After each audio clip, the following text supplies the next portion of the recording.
भारतीय संस्कृति विश्व की सर्वाधिक प्राचीन एवं समृद्ध संस्कृति है।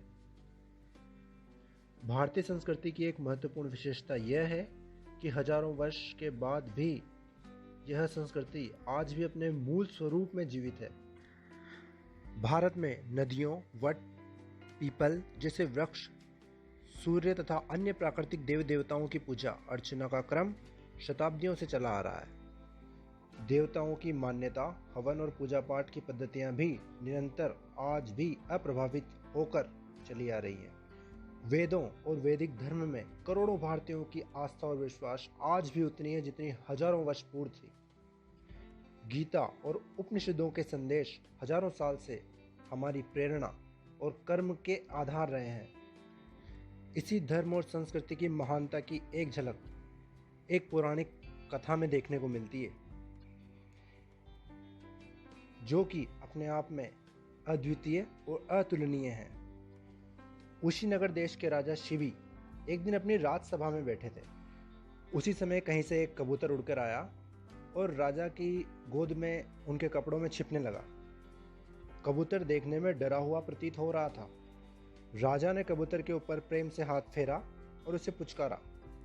कबूतर से थोड़ा पीछे ही एक बाज तेज उड़ता हुआ आया और राजा के सामने बैठ गया।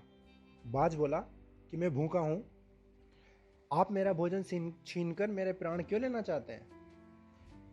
महाराज शिवी बोले, तुम्हारा काम तो किसी भी मान से चल सकता है, इसके लिए इस कबूतर को मारने की क्या आवश्यकता है?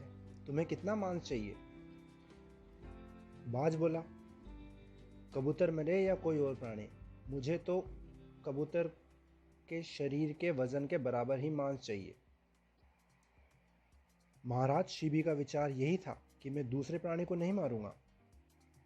तो महाराज ने एक पलड़े में कबूतर को बैठाया और दूसरे पलड़े में अपनी देह से अंग काट कर रखते चले गए और आखिर में राजा खुद दूसरे पलड़े में बैठ गए और वे बात से बोले कि तुम मेरी इस देह को खाकर अपनी भूख मिटा लो। महाराज जिस पलड़े में बैठे हुए थे वह पलड़ा इस बार भारी होकर भूमि पर टिक गया था, लेकिन उसी समय सबने देखा कि वह बाज और कबूतर मूलतः अपने प्रारंभिक रूप में आ गए। यह बाज और कोई नहीं, देवराज इंद्र थे और जो कबूतर था वो स्वयं अग्निदेव थे। अग्निदेव बोले, महाराज आप इतने बड़े धर्मात्मा हैं कि आपकी बराबरी तो मैं क्या विश्व में कोई भी नहीं कर सकता। इंद्रदेव ने महाराज के शरीर को पूर्ववत कर दिया और उन्हें सारा वृत्तांत सुनाया कि वो किस प्रकार उनकी परीक्षा लेने आए थे।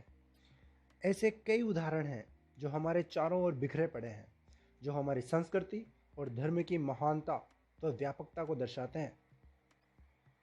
स्वयं कष्ट उठाकर भी शरणागत वत्सल, प्राणी मात्र की भलाई चाहने वाले ऐसे महान लोग हमारे देश में हुए हैं।